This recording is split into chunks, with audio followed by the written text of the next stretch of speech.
Olá, boa noite. Mudamos o nosso horário. Agora estamos fazendo às terças-feiras, às 19 horas, a nossa live Vozes das Nossas Cabeças. E, na verdade, vai ficar gravado a partir de agora. E comentem no nosso Instagram, comentem aqui, venham, curtem, compartilhem. É muito legal, a gente gosta de conversar com vocês e de discutir, né, de ter informações novas. Hoje a gente vai falar sobre um assunto super sério, super importante, e que mudou muito, né, o nosso jeito de ver a vida. É sobre o luto. Nós três passamos pelo luto. Meu pai faleceu tem 2 anos. Fez no último dia 31, 2 anos que ele faleceu. E a gente vai falar um pouquinho sobre isso, olhando sempre sobre os nossos pontos de vista, né? Nossa experiência, o jeito que a gente vê, o jeito que a gente lidou e o que a gente acredita nisso tudo, né? E eu queria falar, assim, né, passar a palavra primeiro para o Germano, né, que é a esposa, para falar como é que foi, que acompanhou o papai em toda a questão, tanto na questão do processo, né, de se preparar para isso, que meu pai fazia um doutorado que falava sobre morte, e de certa forma, né, de acordo com a Germana me falou, preparou muito ela para essa situação, também com o fato dela ter acompanhado ele mais intimamente no todo o processo, né, do adoecimento, dos médicos, ela sempre esteve muito mais próxima do que eu e a minha irmã, que morávamos em cidades diferentes, né. Então fala um pouquinho sobre tudo isso, Germana, por onde você quiser começar. Sim, depois é que eu fui me tocar essa história do doutorado dele, né? Não foi uma coisa que que assim foi proposital, não, de jeito nenhum. Ele fazia esse doutorado sobre a morte e estudou muito sobre o luto, o processo de luto, as coisas. E eu terminei que li também bastante sobre o assunto. E era uma coisa que a gente conversava sempre. Nunca foi um tabu a gente conversar sobre isso. O que foi uma coisa muito boa para mim, porque a gente conversava, ele falava o que ele queria, como era, o que. Então, assim, para a gente já era uma coisa, né? Assim, que. E como ele já estava doente também, que ele tinha.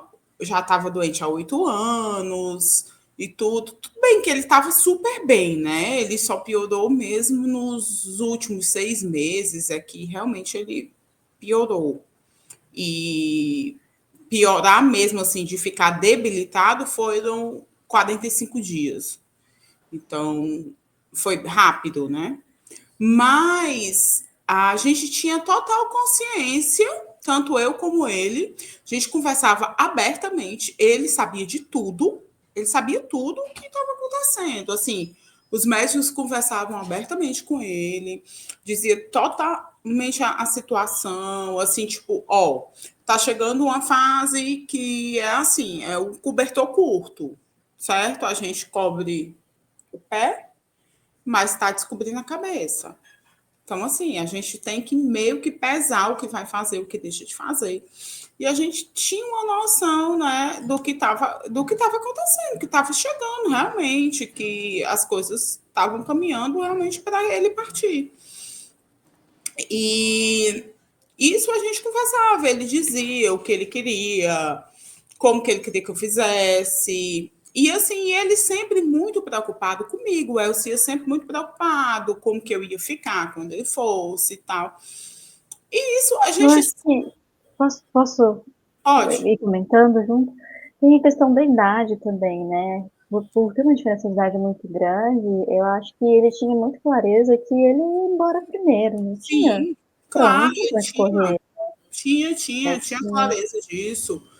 E aí a gente, assim, eu lembro que a gente no hospital, o médico chega para ele e diz assim: você se incomoda que eu chame o pessoal da equipe dos cuidados paliativos?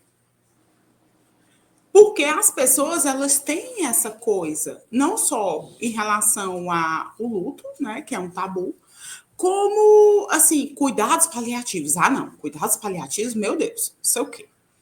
Tá morrendo, tá à beira de uma morte, ninguém quer, ninguém vê, não sei o quê. Mas não, é uma coisa muito boa, é essencial. E aí ele disse: quero sim, pode chamar. E foi muito bom. Foram lá conversar, conversado em particular com ele, depois conversado comigo. E aí, assim, perguntavam como que ele queria, assim, né? Se ele queria ser entubado, se não queria ser ressuscitado, todas essas coisas, assim, a gente sabia. Eles conversavam, eles iam lá. E aí, assim, porque o que é que o cuidado paliativo, né? Que as pessoas tanto não querem ouvir falar. Eles dão o conforto ao paciente e à família. Eles vão estar ali lhe confortando, eles não vão estar ali para lhe curar. Não, porque não tem cura, mas eles vão estar para lhe dar o conforto, o que é muito bom. Sim. E acho que é E importantíssimo, né? isso tudo foi muito importante. E assim, para mim, uma coisa que me confortou muito e que me conforta muito, que é aquela coisa, eu não tenho essa história de que eu deveria ter feito isso, eu deveria ter feito aquilo, eu deveria ter conversado isso. Não, eu não tenho, porque a gente sempre fez tudo que tinha para fazer, inclusive da saúde dele, de tudo. Tudo que estava ao alcance, a gente fez. Posso fazer um comentário sobre os cuidados paliativos? E eu acho interessante que, assim, quando não tem cura mesmo de uma doença, não tem, no caso, o papai não podia fazer o transplante, né? Quanto mais tempo de vida, na minha opinião, que a pessoa ainda tem, mais importantes são os cuidados paliativos, porque é um tempo de Exato. vida que ela tem que ter qualidade, que ela vai conviver com as pessoas importantes, com as pessoas, né? Então, ali que é um tempo de vida que Exatamente. tem que ter qualidade, não pode ser sofrido, não pode ser um negócio É ruim, né, na minha opinião. é importantíssimo cuidados paliativos. Eles vão estar ali para lhe dar o conforto, para que você não esteja sentindo dor, para que você não esteja. É qualidade de vida, entendeu? É É importante. muito E, bom. e outra coisa que eu acho bem legal, que eu acho que é muito meu pai, assim, tanto meu pai quanto acho que os Lustosa todos são muito assim, né? De serem muito abertos para falar sobre tudo. Se Sim, alguém fez alguma besteira, a gente fala. Se alguém foi preso, a gente fala. Se alguém ficou doente, a gente fala. Se morreu, a gente fala. A gente fala Principalmente com uma coisas naturalidade. ligadas à saúde mental. A gente isso. fala com uma naturalidade que é bem, bem Com nossa, assim. naturalidade das coisas, o que é muito bom. É Isso bem é a muito nossa bom. cara. E eu digo assim, para quem fica, isso é muito legal. Porque, por exemplo, para mim, né? Para mim, no meu caso, perguntavam: você vai no velório, você vai querer falar alguma coisa? Não, não preciso, não quero falar nada. Tudo eu falei, tudo já foi dito, todo mundo sabe, entende? Eu dei tudo de mim, cuidei dele até o último minuto, assim, estava com ele em todos os momentos. Então, assim, isso é muito importante para a gente que fica, isso acontecer isso, sabe? Isso é muito importante. Então, para mim, eu acho que é uma das coisas que mais me conforta. Eu sei que não tem nada que poderia ser feito, tá? E que foi no tempo certo também é outra coisa que me conforta muito, porque se ele não tivesse ido, ele teria que estar toda semana se hospitalizando, passando 2 dias no hospital. E eu sei que ele não queria, levando agulhada, porque ele tinha pânico de agulha. Isso era uma coisa que Sim. pouca gente sabia, ele não falava. Mas ele tinha Perder pânico. isso dele. Ele tinha pânico. O povo chegava com a agulha e já ficava assim, ó, meio desesperado. E quando foi do meio para o fim, eu já não conseguia mais ver uma pessoa chegar com a agulha para tirar um sangue, alguma coisa assim. Eu já também não conseguia ver, porque eu sei que para ele era tão sofrido que eu já não conseguia mais estar junto dele vendo aquilo. Eu saía do quarto. E é incrível, assim, por mais, assim, eu sou uma pessoa super tranquila com agulha. Assim, só, eu não sei qual a experiência do nosso público com isso, né, nem a de vocês, mas eu sou uma pessoa que super tranquila com agulha. Inclusive, eu tenho um monte de probleminha de saúde que não é nada grave, nada me mata, mas tudo me leva para o hospital passando mal. É um saco. Digo logo. Então, assim, a agulha não tem problema mesmo. Pra mim é super tranquilo. Só que depois de um tempo, teve uma época que eu fiz um tratamento que eu tomava uma injeção por semana. Eu mesma aplicava em mim. E eu fico com muita dó de quem é diabético, porque eu não sentia dor no início, mas depois aquele negócio foi ficando irritante, depois ali de acho que mais ou menos um ano, parece que aquela agulha que não doía passou a doer, passou a incomodar, passou a ser irritante. Então, assim, além do desconforto natural que ele já tinha, ainda tinha essa questão de continuar fazendo, né, de fazer isso constantemente, que gera um incômodo diferente, né. Eu estava conversando com outra pessoa sobre isso, eu não tô lembrando quem, mas isso parece que isso é muito comum, quando você está mais sensibilizado, quando você ainda está passando por uma situação que isso acontece frequentemente, aquele incômodo que era um incômodo Pior. mínimo, ele vai se tornando um incômodo muito grande, né. Então lidar com isso é muito ruim mesmo. Então, e assim, e outra coisa assim que me ajudou muito, porque assim, quem vai estar assistindo vai, né, não sabe, mas nós fomos casados 18 anos e nós vivíamos assim muito grudados. Então, outra coisa que me ajudou demais foram vocês, porque vocês estiveram direto comigo, estão até hoje, sempre preocupadas comigo, sempre ligando para mim. E outra, a questão da gente poder conversar sobre isso. Conversar sobre tudo. Por quê? Uma coisa muito difícil para quem está enfrentando um processo de luto é que não consegue conversar com as pessoas porque tem muito julgamento. Nossa, você ainda está assim? Nossa, você ainda está. Mas já tem tanto E tempo. o É contrário aí também. que é aí que eu entro, que eu odeio esse julgamento do tempo. Eu vivenciei assim, 2 lutos difíceis em momentos totalmente distintos. São A 2 Andrea mortes vai poder completamente falar. diferentes. Só um minuto. A Andrea vai poder falar agora de um outro tipo, realmente, porque ela vivenciou uma outra, ela perdeu o pai, né? Aqui que foi uma coisa que já era uma doença e tal. E a mãe, que foi um acidente de carro, que foi uma coisa totalmente inesperada. Então, gente, é exatamente. Bem mais Uma complicado. coisa é quando a pessoa está doente. Tudo é uma meleca.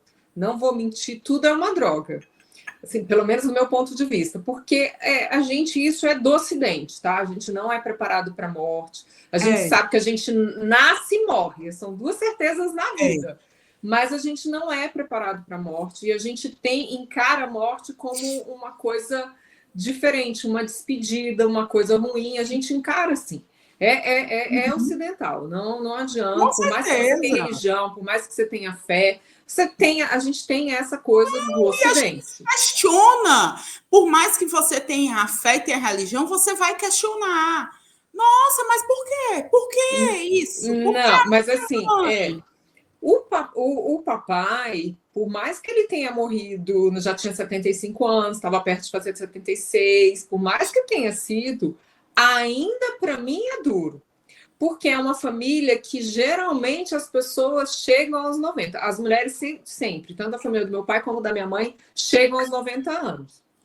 Menos de 90, ninguém passa para o outro lado. Pode ter tido A doença, vovó pode ter tido isso.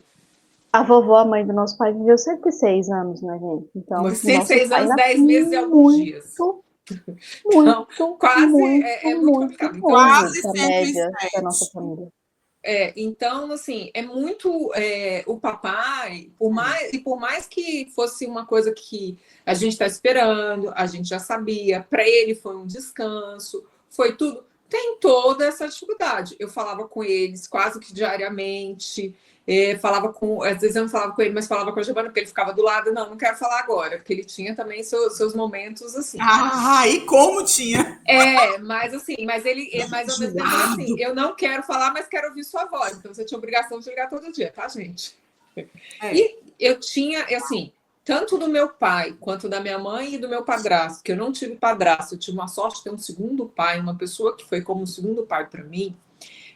Todos 3 foram assim, os 2 foram, tanto o caso do meu pai e da minha mãe, são mortes diferentes. A do meu pai é que a gente chama de morte anunciada, é uma morte esperada, é uma doença, você tem um declínio da saúde. Foi antes do que a gente esperava, sim, porque a gente ainda estava lutando ali por 5 anos, 1 ano, 6 meses, e foi antes, mas foi bom para ele. Na minha mãe, gente, a mamãe e o meu padrasto, eles morreram num acidente de carro. Minha mãe tinha 54 anos. Sim, para uma família que as pessoas vivem com mais de 90, foi muito, muito, muito, muito doloroso. E Muito. foi um acidente provocado por um caminhoneiro alcoolizado. Então, assim, eu sou absolutamente a favor de lei seca, beber ou não dirija. Não adianta falar comigo, porque para mim isso não tem negociação, porque eu senti o impacto disso na perda de duas pessoas que para mim eram extremamente importantes, que não tinham, assim, que estavam, era um acidente 2 horas da tarde, então estava todo mundo, eles estavam absolutamente sóbrios, eles estavam em baixa velocidade, tudo isso foi atestado no laudo do acidente, assim, mas foi uma morte muito abrupta. E fez 16 anos em dezembro de 2024. E eu odeio quando as pessoas falam assim, porque mês de dezembro, eu sempre gostei muito do Natal, mas mês de dezembro, para mim, é o mês que eu fico mais retraída. Porque não adianta, para mim pesa muito a morte da minha mãe, gente. Fez 16 anos, mas eu ainda sinto falta da minha mãe todo dia. E é isso que eu falo. Não, existe uma coisa. A gente sente. Existe uma coisa que é a tristeza, eu acho que é a tristeza do luto, aquela tristeza exacerbada que a gente tem ali logo no momento. E a gente tem a saudade eterna, que é o que eu sempre pontuo. Saudade, a tristeza absoluta, eu acho que ela vai depois de um tempo. Mas a saudade permanece. E existem momentos que ela fica mais presente. Para mim, dezembro e janeiro são meses complicados, porque eu perdi a minha mãe e meu padrasto em dezembro. Em janeiro, eu perdi um tio, que era o marido da irmã eu casado com a irmã da minha mãe, mas assim, que é aquele tio da vida inteira, que foi aquele tiozão. Em janeiro. Eu perdi a minha avó, mãe da minha mãe, que ela foi 2 anos depois da morte da mamãe, porque ela morreu de tristeza. Uma das coisas que é indiscutível que foi tristeza, porque a minha mãe era filha caçula.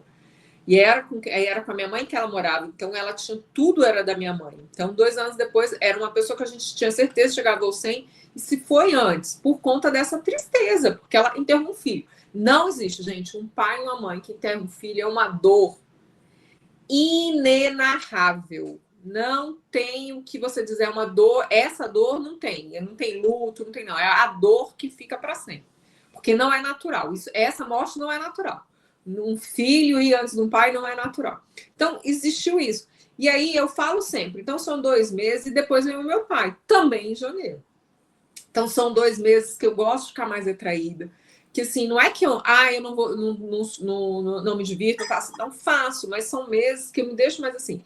E eu fico sempre com saudade. Dia das Mães, aniversário da minha mãe, Dia dos Pais, aniversário do meu pai. E graças a Deus, essa coisa de conversar. Porque, por exemplo, os meus filhos eram muito pequenos quando a minha mãe se foi. A Maria Eduarda ia fazer 5 anos, o Vitor Hugo ia fazer 8. Então, eles eram muito pequenos. Então, eles tinham 4 para 5 anos e 7 para 8 anos. Eles eram pequenos. E a gente conversou isso com eles, a gente tratou isso com eles. Isso foi importantíssimo para eles lidarem também na hora do luto do papai. Porque, então, eles, assim, a morte para eles é uma coisa natural. Não é que você não tenha saudade, não é que você tem tudo. Você tem o luto, tem a tristeza, tem tudo. Mas é uma coisa que acontece. Mas por que isso se tornou natural? Porque se foi conversado, se foi falado, se foi debatido, se foi discutido. E até hoje, gente, aí assim, o papai fez 2 anos, a Maria Eduarda chega perto do aniversário dela, ela fica chorosa e sentida. Ela sente muita falta do avô. A gente foi fazer homenagem agora, o Vitor Hugo e Maria Eduarda, assim, a gente não se sente à vontade de fazer a coisa, a gente se sente muito triste, a gente ainda não está preparado, tá tudo bem. O que a gente fala com eles têm essa saudade.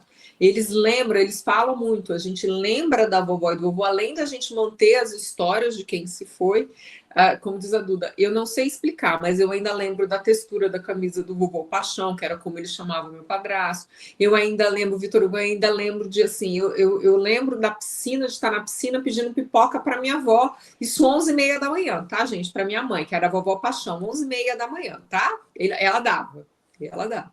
Então, assim, eu odeio essa coisa de dizer, assim, voltando para o tema, de que, o luto você tem um prazo definido. Você vai sentir por tanto tempo. Se não, você pode ter mais tempo ou menos tempo. Agora, eu sempre falo que Se você tem dificuldade de falar do assunto, se você não tem pessoas com quem... Porque tem grupos de apoio, tá, gente? Seja dentro das igrejas ou não, em outros lugares, tem grupos de apoio para as pessoas que na passam por internet tem luto. muitos, e eu participei de um, inclusive.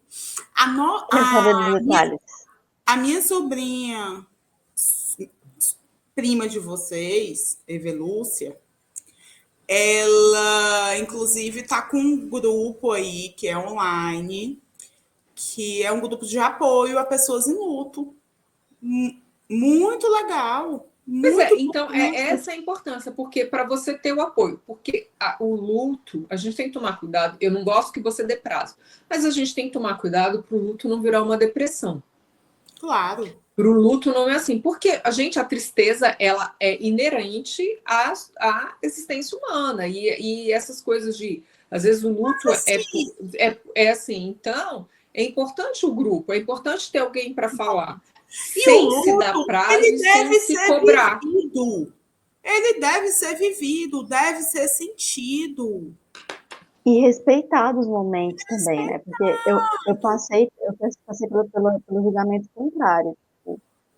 É uma coisa que eu passei antes, eu tenho algumas pessoas próximas de mim, na minha outra família, que elas ficam muito mal com a morte, né? Elas são muito religiosas e ficam muito mal com a morte, né? Assim, vou até abrir aqui. Minha mãe, ela tem uma sensibilidade maior com isso, algumas tias minhas. Então, o que é uma relação totalmente diferente, né? Até a Germana brinca que eu sou muito parecida com meu pai. E até é engraçado, porque quando eu tô com elas, apesar de a gente ter um amor e um carinho muito grande, é muito desafiador, porque eu não consigo viver o luto da forma que eles vivem, que é um negócio meio depressivo, muito católico. E pra mim não, tipo, no dia do velório, a gente tava fazendo piada já, sabe? Tipo, no dia seguinte a gente tava fazendo piada. Não significa que a gente não chora, que a gente não sofre. Mas ao mesmo tempo a gente faz piada. Essa semana a gente vai fazer a postagem A gente vai fazer a postagem de morte do meu pai, de aniversário de morte do meu pai. E a gente começou a conversar, as coisas que eu falava começou a virar piada, sabe? Tipo assim. E é isso. Entender que o luto também ele transita por outros lugares, além de só o sofrimento. Mas a lembrança de coisas boas, a lembrança de coisas divertidas. Meu pai era uma pessoa muito brincalhona. Fazia piada de tudo. Fazia piada da música, fazia piada dos temas mais pesados. Isso é a cara dele. E acaba que a gente lembrando dele, a gente acaba fazendo também, sabe? Principalmente quando a gente tem alguma familiaridade, nós três convivemos muito e absorvemos muita coisa dele, né? Então, acaba que tem esse julgamento por outro lado também. E aí, conversando um pouquinho com o meu psicólogo, uma coisa que a gente tem uma leitura do luto como se fosse uma coisa linear, né? Tá mal, muito mal, a pessoa que você ama faleceu, e aí você vai melhorando constantemente.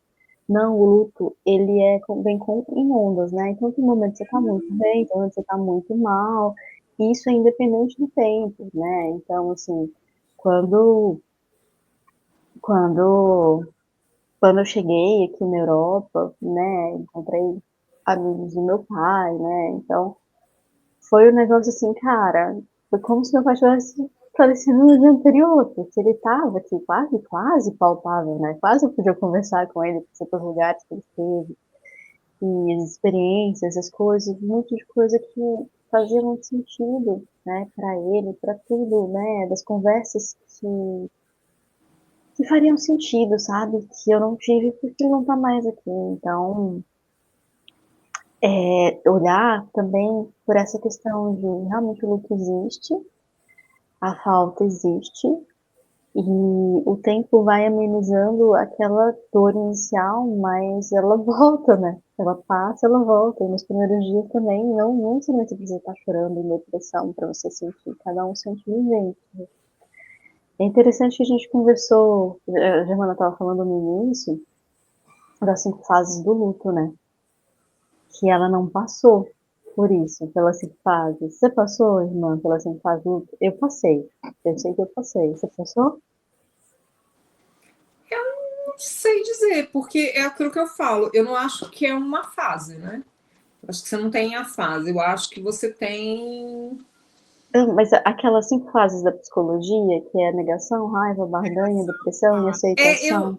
Assim, eu passei muito pela. Eu tive um primeiro momento de passar muito pela raiva, gente, porque é uma morte causada por um acidente. Eu tô falando da minha mãe, que foi uma terceira pessoa que provoca, que acerta duas pessoas inocentes que não tinham nada a ver com essa história. Foi fazer uma ultrapassagem, estava com né, o nível de álcool muito acima do permitido, mas muito. Não era pouco, não. Era 8, 10 vezes acima do permitido. Foi fazer uma ultrapassagem numa curva com faixa contínua dupla. Então, assim, tudo que ele não podia fazer, ele fez e causou a morte de duas pessoas. Então, você fica naquela coisa. Mas aí é que eu falo, e aí eu tenho um apontamento pelo que você falou. Eu acho que isso não é essa coisa desse luto exacerbado da sua família, não é a questão religiosa.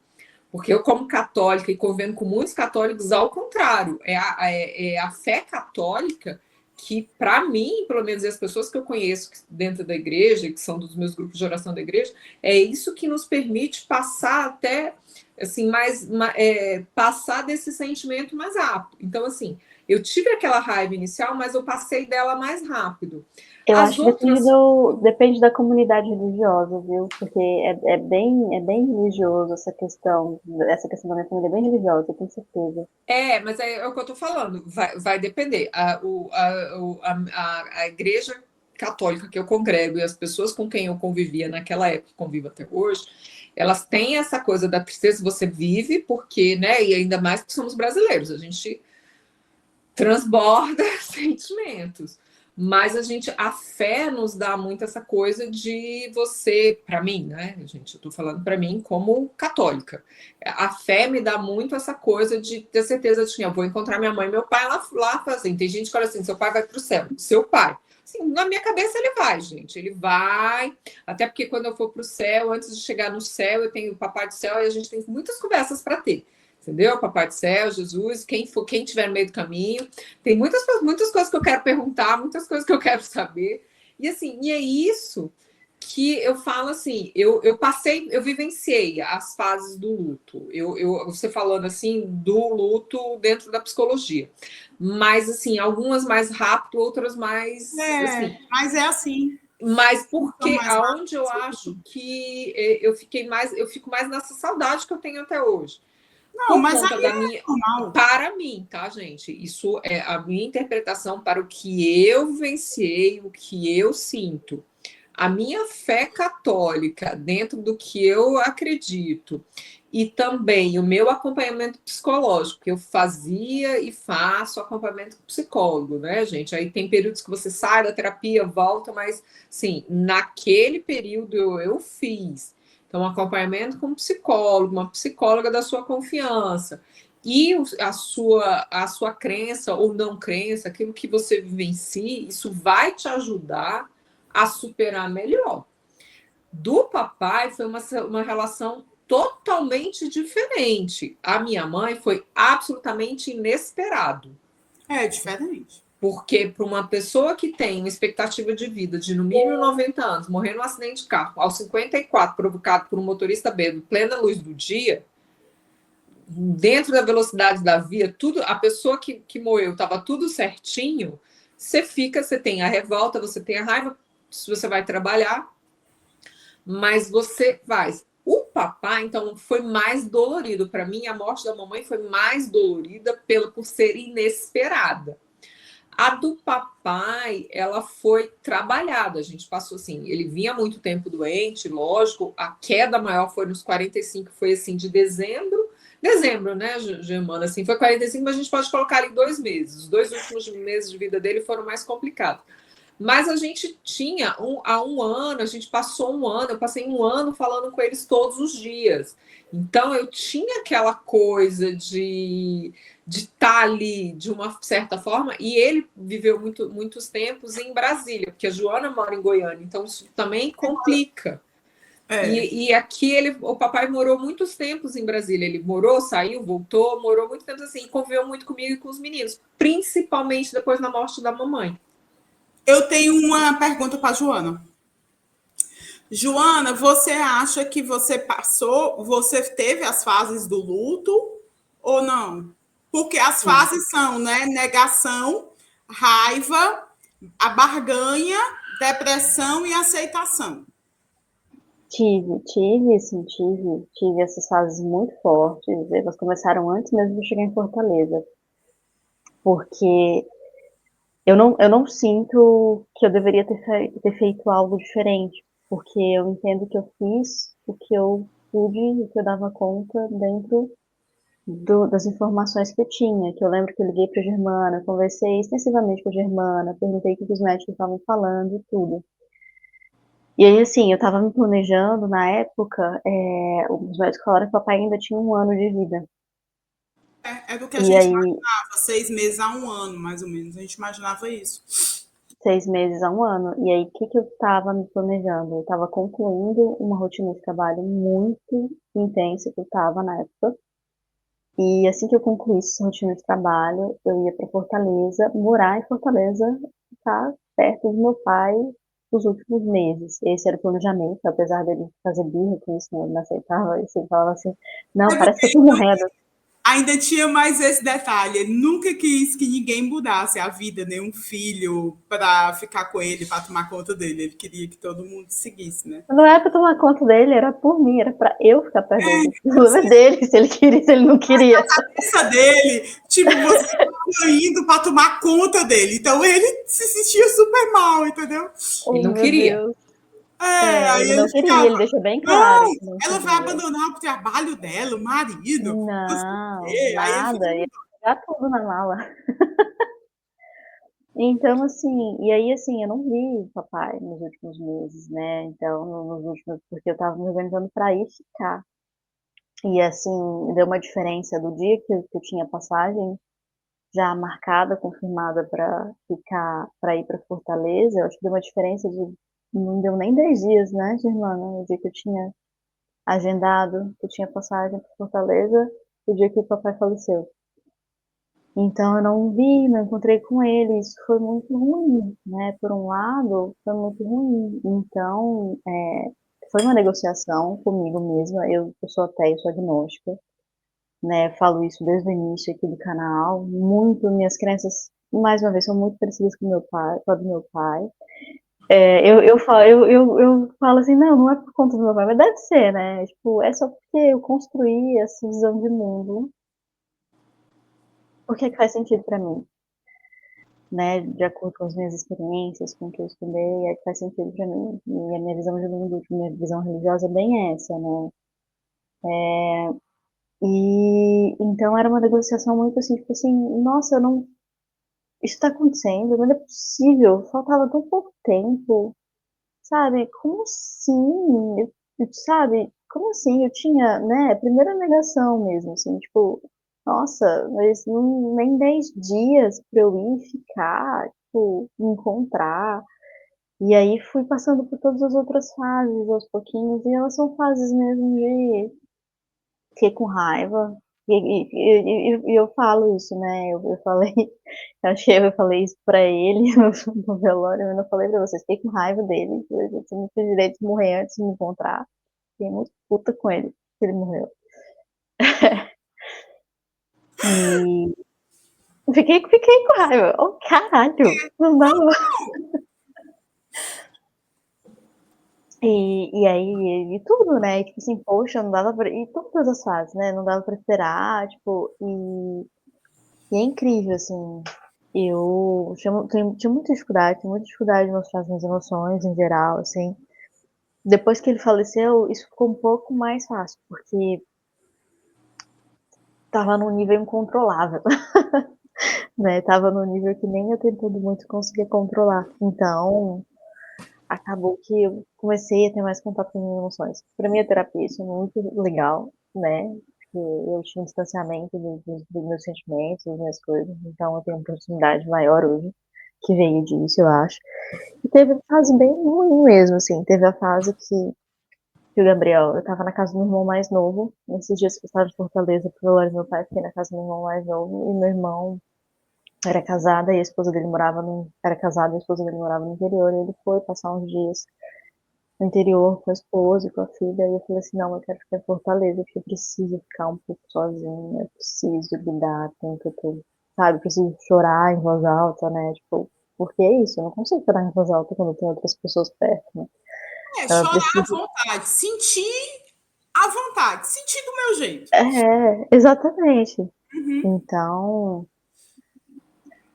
foi, eu senti todas as fases, muito forte. Inclusive, foi muito maluco, porque eu comentei aqui, eu nunca acho que diagnóstico de transtorno psiquiátrico é diagnóstico fechado. Eu acho que sempre tem abertura para uma releitura. Então, assim, eu tenho um diagnóstico aberto de TDAH, e no ano que meu pai faleceu, eu fiquei quase um ano, cara, com TDAH na loucura, assim, ó. Minha mente, minha mente não funcionava. Eu tava numa, e eu acho que foi mistura um pouco de TDAH com exaustão de trabalho, porque como eu tava naquela corrida para concluir as coisas, para poder ficar em Fortaleza mais tranquila, então eu tava num ritmo de trabalho muito intenso. Quando o papai faleceu, eu tava mais de um mês, acho que eu tava 2 meses fora de casa viajando de trabalho. Então, quando meu pai faleceu, eu saí no meio de uma viagem, eu estava gravando um curso, uns podcasts, e fui para Fortaleza, de outra cidade. Então, acho que foi um pouco de exaustão misturado com essas emoções, assim, foi um negócio assim que nem os remédios estavam fazendo efeito, a psicoterapia, sabe, tava um negócio muito louco. Claro, né, que com o tempo a gente vai criando estratégia, vai aprendendo a lidar, né, mas, pô, foi muito difícil, gente, Vocês foi muito acreditam que difícil. até hoje eu não consigo ler direito? Acredito. E aí tem que olhar se não tem algum efeito traumático, né, que aí precisa olhar de uma forma diferente, porque leitura é um vínculo muito grande com meu pai, né. Não Meu consigo. pai era escritor, ele sempre leu muito, sempre foi um lugar de encontro essa conversa, né? Tipo, nós três sempre lemos muito, sempre teve essa história, né? Minha mãe fala que quando eu era criança, eu esquecia, eu ia na sala, se eu achasse um livro, esquecia, estava brincando de Esqueci. boneca, podia ganhar qualquer presente, eu esquecia de qualquer coisa por conta de um livro, né? Então Até esse é um ponto de na escada. encontro. Eu ficava Hã? na escada. Na escada. Esse é um ponto de encontro nosso, da nossa família, com o meu pai, por conta do amor, da paixão dele pela leitura. Então, talvez, né, tenha algum vínculo com essa situação, né? Eu não consigo. Tá muito difícil. Gente, 37 minutos, Pois quase é, mas 38. assim, voltando lá. E você, Germana, passou pelas 5 fases do luto? Não. Não, porque eu nunca tive a negação, eu nunca tive a fase, eu nunca a raiva, eu nunca tive o período da barganha. Olha, do papai eu não passei por nada disso. Do papai eu já fui mais assim. Do papai, é o que eu falo sempre, dos dois, tanto assim, do meu pai como da minha mãe, né, mamãe e o Luiz Paulo, eu não tenho nenhum arrependimento, né? Eu não tenho aquela assim, e se eu tivesse feito isso? Não, porque foram duas pessoas, foi aquela coisa que você fala, né, Joana, de conviver, mas assim, no meu caso, é porque eu convivi muito com ambos, né, com todos. Então, assim, eu tinha, a Germana lembra sempre, ela sempre comenta aqui, às vezes, nos nossos programas e sempre nas nossas conversas, assim, o como era legal, porque juntava a mamãe no domingo, o acidente deles foi na quarta-feira, mas no domingo estávamos todos, Germana, o papai, mamãe e o Luiz Paulo, os meninos, todo mundo, minha avó, minha ex-cunhada, minha prima, todo mundo numa mesa, minha sobrinha mais velha, Jaqueline, todo mundo numa mesa, já comendo pizza depois de uma apresentação de balé da Duda, que tinha sido mais cedo. Então a gente tinha muito essa convivência, essa proximidade. Então isso dá para mim, né? Então eu estava falando, dá muito consolo, porque assim, essa coisa de aí você lembra, você sempre foca nessas coisas todas boas. Eu tive a raiva não deles, eu tive a raiva do motorista, porque assim, gente, não é uma doença, uma coisa, você vai ter raiva de quem causou a coisa. Mas também é muito rápida, porque você vem aquela coisa, gente, se não fosse para ver, para ir, para ser, não seria. aquela coisa, nenhuma folha cai da árvore antes do seu tempo. Então, era o tempo. Mas que eu falo sempre, né? Senhor, olha só, eu falo assim, como católica, né? Então eu falo assim, Papai do Céu, é assim. Ninguém na família morre antes dos 90. As mulheres não morrem antes dos 90. Minha mãe morreu com 54. Eu tinha pelo menos mais uns anos aí. Vamos conversar. Vamos conversar. Eu tive que engolir que a mamãe foi mais cedo. Então vamos conversar aqui, que eu quero saber como é que eles estão, não sei o quê. E aí eu quero aproveitar para tirar umas dúvidas aqui que eu tenho da história da humanidade. Então a gente tira umas dúvidas, depois você me deixa junto com eles, tá? Lá no céu, porque eles têm direito de estar no céu. Todos eles me tiveram como filha, tiveram meus irmãos, eles têm só de ter a gente, eles já cumpriram metade do karma deles na Terra, já cumpriram assim, e a gente tem direito. Sou eu, tá, gente? É um jeitinho meio maluco. 40 minutos! Mas estamos terminando. Então, assim, mas eu tive muito a coisa da barganha do e se. Por quê? Porque eles iam viajar na segunda, então houve mais coisas, então eles acabaram viajando na quarta, então eu fiquei no começo, e se eles tivessem viajado na segunda, se eles tivessem viajado na terça, tivesse viajado outro dia, mas aí você vem que assim, não, tinha que ser, era o momento. E só que para mim ficou muito bom. Desculpa, Joana, porque você não teve esse tempo, mas para mim, gente, desculpa dizer, que me deu muito alívio, muito. Da mamãe e do Luiz Paulo, eu fui a última pessoa da família a vê-los com vida. Porque eu estive com eles de manhã cedo, me despedi deles, abracei os dois e até hoje eu escuto a voz do Luiz Paulo dizendo para mim: tira muita foto da Duda, porque a Duda tinha uma apresentação na escola, eles iam até todas as apresentações de escola. Se a gente tivesse competição de cuspe à distância, eles iam na escola. Então eles falam assim, tira muita foto, porque vai ser a primeira apresentação que a gente não vai ver. Que eles estavam indo para um aniversário de 15 anos, então não tinha como não ir. Então tira muita foto, quando a gente chegar, a gente quer ver e a gente vai comemorar bastante o Natal para eles não sentirem tanto porque a gente não foi. Então, ficou para mim a lembrança do abraço. Meu padrasto me dando meu abraço, assim, filha, tira muita foto da Duda para a gente ver quando é. Minha mãe me dando meu abraço, me dando minha bênção, porque a minha mãe dava bênção, meu pai se dizia ateu, mas ele sempre me deu bênção, tá, gente? A minha e os meus filhos. Então, dando bênção, assim... Mas a gente dá bênção porque vocês acreditam. A Jaque me pede bênção e eu dou bênção sempre. Exato, mas assim, exato. Então, o papai tinha esse respeito à crença dos outros. Ele se dizia ateu, mas ele tinha o respeito, e isso é muito legal. Então, assim, eu fiquei com isso da mamãe do Luiz Paulo. E do papai, porque a gente fala assim, eu fiquei no começo um pouco, porque assim, naquele dia eu não falei com ele, gente. Mas vi a foto, vi o vídeo que a Germana tinha mostrado, não sei o que, tinha reagido, mas naquele dia especificamente assim. Mas eu tava falando muito com ele. E assim, eu brinco, né, que ele teve aqui em Brasília no final de novembro. Início de dezembro. Então, ele teve aqui em Brasília. Então, eu pude dar o abraço, pude dar tudo, eu e os meninos. Então, o que ficou foi o sentimento da presença e das coisas. E eu sempre concentro nisso, né? Tudo que teve de bom ali. Porque era o meu pai, minha mãe, eram mais velhos, principalmente meu pai, então a gente, às vezes, dá assim. Mas não tem prazo, tá? Não tem prazo, o luto não tem prazo, a saudade vai sempre ficar. A saudade é sempre tá lá. Bom, gente, foi ótimo, nós adoramos, espero que vocês gostem. Vocês vinham aqui curtir, comentar e compartilhar, né? Nossa live, nosso vídeo, e que vocês se inscrevam no nosso canal. Beijo para vocês e até a próxima terça. Bye, bye. Beijo.